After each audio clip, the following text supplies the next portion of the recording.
welcome back. This is part 2 of Growth Mindset and STEM for ECED 225. So let's talk about science, technology, engineering, and math and growth mindset. I recognize from this week's discussion that some of us are coming to this course with some math anxiety, some tension, some apprehension, a fear of math maybe. Sometimes it even looks like a dislike for math. I found that you can be afraid of math but still like it. But for some people, it does bring complete dislike. And just our own math experiences in school growing up plays a big role in how we approach math learning and teaching. And so it's important that we face our math fear so that we can be good teachers of math. Several studies have shown that up to 38% of elementary and early years teachers report having math anxiety. Yikes, that's a big percentage of early years teachers. And when we say early years, we're really thinking about teachers who work with children birth to grade 3. And you would think, oh, well, what type of math are you really teaching in early childhood education? It doesn't matter. Studies show that it doesn't matter. If you have a dislike for math, you are less likely to intentionally and concertedly teach math to the students in your class. You're going to find other things to do with your time. But it's important that you face math and that you teach a love for math learning so that your students will go on through life finding ways to enjoy math. Research has also shown that this does transfer to students. I just said that, especially to female students. A lot of times when we think about those, well, think about who the teaching force is made up of. The teaching force is primarily made up of women. And our math phobia, ladies, is rubbing off on our female students, unfortunately, thus perpetuating that stereotype that boys are better at math than girls. Math anxiety is tied to poor math skills. Yikes, because if we're afraid of it, we're not going to try, right? Go back to growth mindset. If we are experiencing anxiety and fear around math, we're going to not try.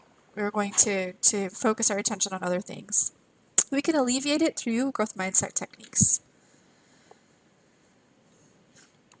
This particular presentation is in Canvas, so if you'd like to come and watch these two YouTube videos, you could. One is on the power of yet, so understanding that just because you can't do something right now doesn't mean that you won't be able to do it later, so the power of yet.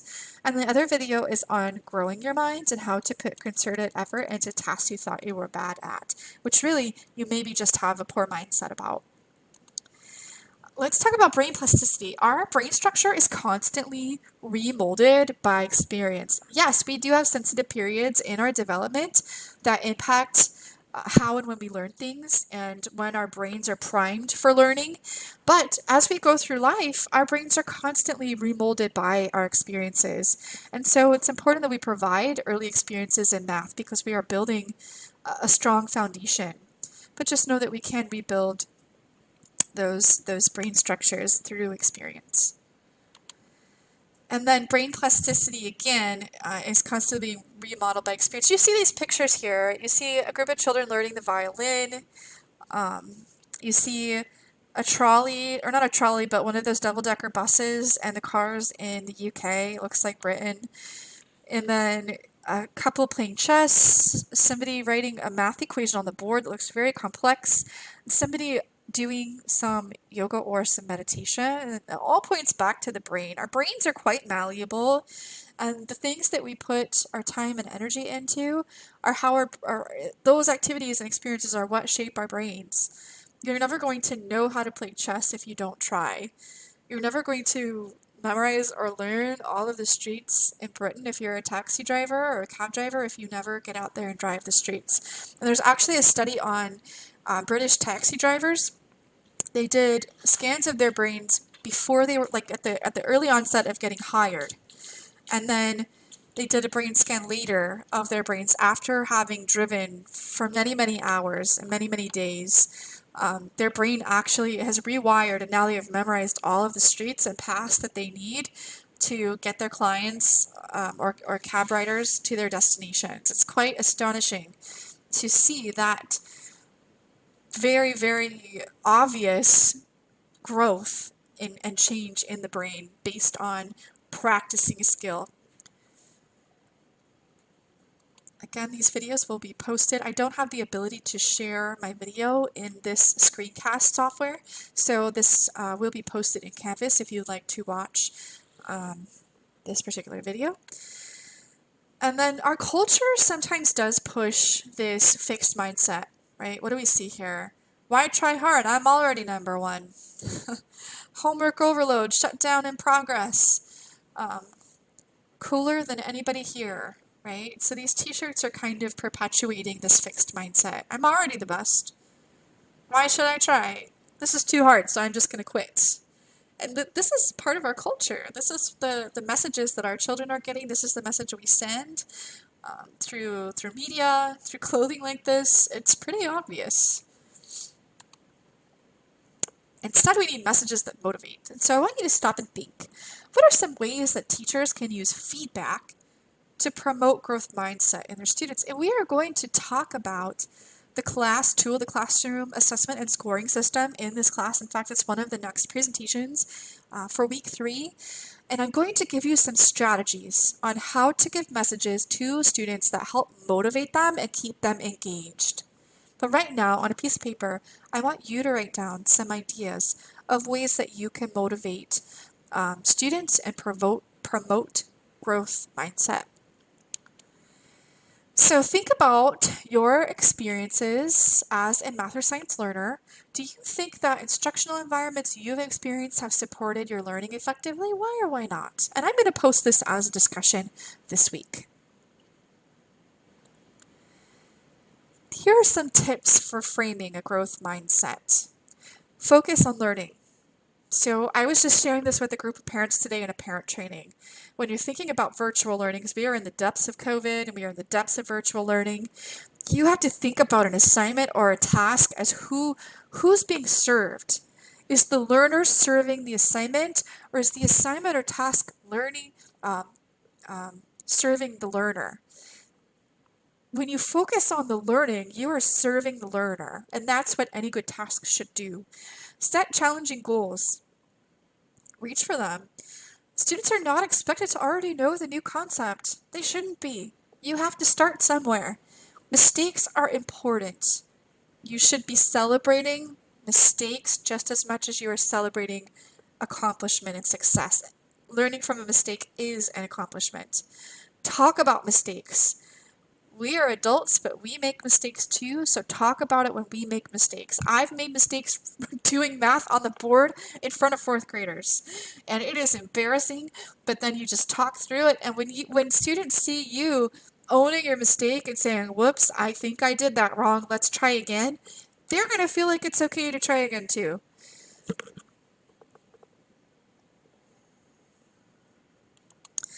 Let's talk about some approaches to learning. So this is stuff we've already kind of went over when we're talking about fixed mindset and growth mindset, but I'm going to go just a little more in depth. So in fixed mindset, we believe that ability is innate and unchanging. We're always just good at something or we're not.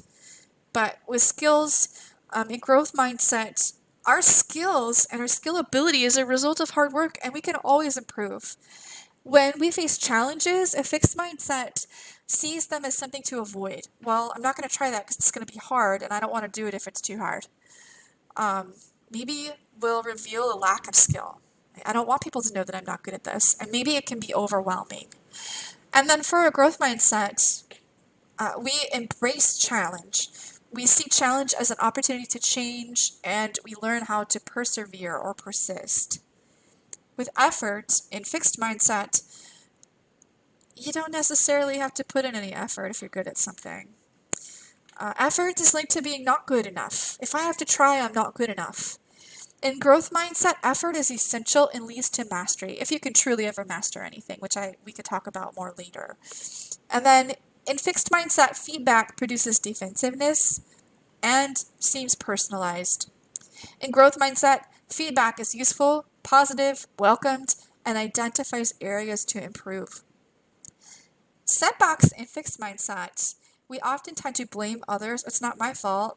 I didn't learn the material. The teacher didn't teach me good enough. It's easily discouraging when you face a setback. In growth mindset, a setback represents an opportunity to learn. and it helps you focus on making changes in order to be successful. So let's think about the behaviors and thoughts of people that believe intelligence can be developed when they fail a test. They put a lot of effort into practicing for a basketball game, but still lose. Or they don't understand the math problem. Or they're not putting any effort into the class, but they're passing. So for the behaviors and thoughts of people that believe intelligence can be developed, if you fail a test, you believe, okay, I failed this time, but I'm going to try harder next time. Wow, my efforts paid off. I don't understand this math problem yet. All right, I'm not putting any effort into this class, but I'm still passing, so maybe I am good at this, but what more can I learn? Please stop saying that you're not a math person. Math might be hard, it might be scary, but I promise you, your brain is wired for math learning. You are listening to somebody who got C's and B's and did not do well in math all the way through college, not until doctoral level statistics, and I finally got a 4.0. Do you want to know why? Not because I finally was good at math, but because I worked my tail off and I sought to understand and I practiced and I sought the advice and help from others. Dr. Bloom's helped me all the time with my statistics homework. So if you think you're not a math person, that feeling is going to rub off on your students. So I need you to tuck that away, shut that voice off, and start thinking, I like math. I might not like it now, but I'm going to like it by the end of this course because Lisa's going to teach me how to like it. And start thinking, okay, I can do math. Math can be fun. I promise you. And just know that we are still facing these terrible stereotypes about math and science, which is like ridiculous. And what we see here, look at that teacher's face and that little boy doing a worksheet. She looks irritated and he looks frightened. So I'm going to just make up a scenario. He got the math problem wrong and she's asking, how did you get this wrong? I taught you how to do this. When really the narrative should be, yes, this is hard, but let's work through it together. And you see that kiddo standing there in the corner. Sometimes when kids act out in school, it's because they're struggling and they don't know how to say, I need help, I don't understand. And so instead their behavior turns to an outburst. And so be thinking about that. What message does a child's behavior tell you about their learning? They're struggling, they're confused, they're acting out because they need support. And we need to get over this idea that boys are good at math and girls are not. It's a myth. Women's brains have the same propensity to learn math as male brains. And so you see this image here, wow, you suck at math, instead of, wow, girls suck at math. Interesting, right? So we have to change the narrative. We have to think about how media caters to gender stereotypes. And here we see two images of the same book, How to Be Gorgeous versus How to Be Clever. One is targeted towards girls, the other is targeted towards boys. And then Girls' Life is a real magazine that is sold for girls and boys in scouting. And look at that Girls' Life cover compared to the Boys' Life cover. What message do you think is being sent? Fall fashion you'll love versus explore your future. It just crushes my soul, you guys. Girls' Life has since made some changes to how they advertise to young girls and women to be more inclusive of and less in your face about these girly things. Like there's other ways we can spend our time and energy besides being gorgeous and our clothes. We should be exploring, women should be exploring their futures too. Girls should be exploring their futures too. I'm running out of time here. And then let's talk about motivation and mindset. So motivation is the drive to accomplish a goal. Sometimes it's intrinsic, sometimes it's extrinsic. We are going to talk about both in this class. And mindset is our implicit views about where ability comes from. You hung in there. We made it. I hope you enjoy this presentation, and I'll see you online.